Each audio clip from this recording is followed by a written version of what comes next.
कहते हैं ना कि हर चीज को ज्यादा गहराई से जानने की कोशिश नहीं करनी चाहिए। कभी कभी वो हम पर ही भारी पड़ जाती है। हाय गाइस, मैं हूँ सूरज श्रीवास्तव और एक छोटी सी कहानी आपके लिए एक राजा पर डिपेंडेंट है। एक बार की बात है कि एक राजा अपने दरबार में सभी दरबारियों के साथ बैठे होते हैं कि वहां पर एक फरियादी आता है और कहता है, महाराज मुझे कुछ काम दिला दीजिए दरबार में। मैं चाहता हूं कि मैं दरबार में आपकी सेवा कर सकूं और मेरे लायक कोई काम हो तो मैं उस काम को करके कुछ धन भी कमा सकूं, क्योंकि मैं महाराज बहुत निर्धन हूं और मैं चाहता हूं कि थोड़ा सा धन मैं कमा सकूं। राजा उसकी बात को सुनते हैं और पूछते हैं, जिस प्रकार से दुनिया में सभी के पास कुछ ना कुछ टैलेंट होता है, हर कोई अपने तजुर्बे के साथ में कुछ ना कुछ काम करता है। मंत्री अपने तजुर्बे के साथ में मंत्री पद को संभाल रहे हैं और अन्य जो कार्यकर्ता हैं वो अपने अपने पद को संभाल रहे हैं। तुम्हारे अंदर ऐसा कुछ है जिससे मैं तुम्हें काम पर रख सकूं, कि तुम्हारे अंदर कुछ ऐसा टैलेंट हो जिससे मैं तुम्हें काम दिला सकूं। उस व्यक्ति ने बड़े भाव से कहा, बड़े नम्र भाव से कहा कि महाराज मेरे अंदर ऐसा टैलेंट है कि मैं किसी का भी चेहरा पढ़ सकता हूँ। मैं किसी का भी चेहरा पढ़ के ये बता सकता हूँ कि ये व्यक्ति कैसा है, इसका स्वभाव कैसा है, ये किस जात का है। राजा को बड़ी इंटरेस्टिंग बात लगी। राजा ने कहा कि ठीक है, तुम्हारी बात तो बहुत ही दिलचस्प है, इसलिए मैं तुम्हें कुछ दिनों के लिए घोड़े के अस्तबल को सौंपता हूँ। वहां जाओ, रहो और मैं देखूंगा कि जो तुम कह रहे हो क्या वो सच में सत्य है या फिर मिथ्या बात बोल रहे हो। उसने कहा ठीक है महाराज, आप जांच पड़ताल कर लीजिए मेरी। तो राजा ने उसको अस्तबल भेज दिया। वो व्यक्ति अस्तबल गया और वहां जाकर रहने लगा। 20-25 दिनों के बाद राजा वहां से जब गुजरे तो राजा ने वहां देखा कि वो व्यक्ति वहां पर घोड़ों को घास खिला रहा था। सभी घोड़े जो थे घास को खा रहे थे मजे से। राजा गए, राजा ने हालचाल पूछा। उस व्यक्ति ने कहा कि महाराज आपके सारे घोड़े अच्छे हैं, सिर्फ एक को छोड़ करके। महाराज ने पूछा ऐसा क्या है उस घोड़े में? तो उसने कहा महाराज सारे घोड़े अच्छे नस्ल के हैं, सिर्फ एक घोड़ा ऐसा है जो आपके अच्छे नस्ल का नहीं है। तो राजा ने कहा ये तुमको कैसे पता चला?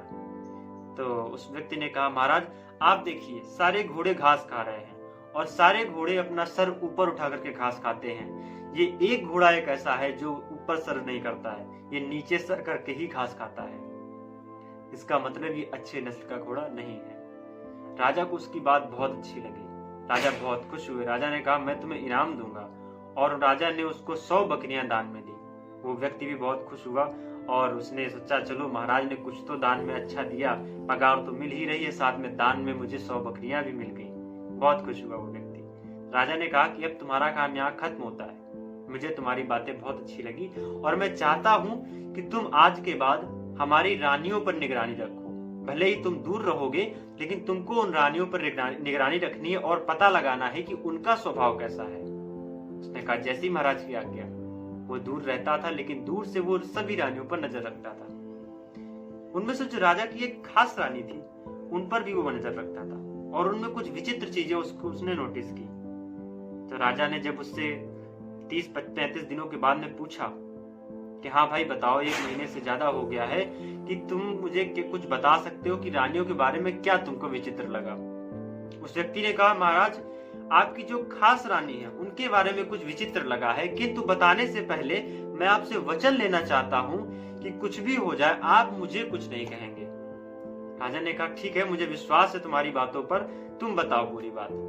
राजा ने जब ये वचन दे दिया तो उस व्यक्ति ने बताया कि महाराज जो आपकी खास रानी है वो राजघराने की नहीं है, वो अच्छी राजघराने की लगती ही नहीं है। राजा ने पूछा ऐसा क्यों कह रहे हो? उसने कहा महाराज मैंने सभी रानियों को नोटिस किया, उनमें से आपकी जो एक खास रानी है ये रानियों जैसा व्यवहार ही नहीं करती है, ये एक दासियों जैसा व्यवहार करती है और अपनी दासियों के साथ में कभी भी रानियों जैसा कोई भी व्यवहार नहीं होता है। तो इस वजह से मुझे लगता है कि ये वैसी नहीं है। राजा को संदेह हुआ। राजा ने उसकी बात सुनी और उसको जाने दिया और इस बार भी खुश होकर के उसने 100 भेड़ें दान कर दी। इस बार राजा गया अपनी सास के पास जिनकी वो बेटी थी, उनसे गया और राजा ने कहा कि मुझे सच सच बताइए कि बात क्या है। तो जो रानी थी उन्होंने कहा कि बेटा तुमसे क्या छुपाना, जो बात हो गई सो हो गई।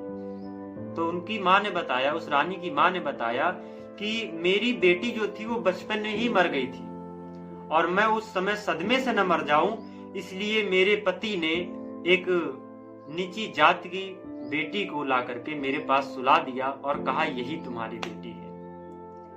राजा चौंक गया कि इतनी शॉकिंग बात, मतलब ऐसी बात जो राजा को भी नहीं पता चली, इतने सालों से साथ रह रहा था तब भी नहीं पता चली और किसी ने बताया भी नहीं, एक व्यक्ति जान गया।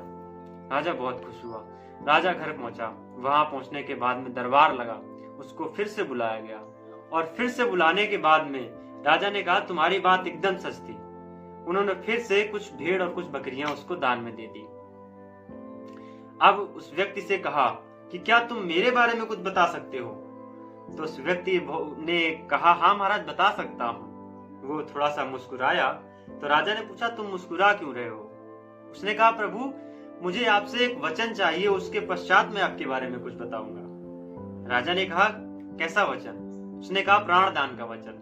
मुझे वचन चाहिए कि आप मुझे किसी भी हालत में मृत्यु दंड नहीं देंगे। कुछ भी हो जाए आपके सैनिक मुझे किसी प्रकार का ना तो मृत्यु दंड देंगे ना ही मुझे किसी प्रकार का दंड मिलेगा अगर मैं सच्चाई बता दूं तो।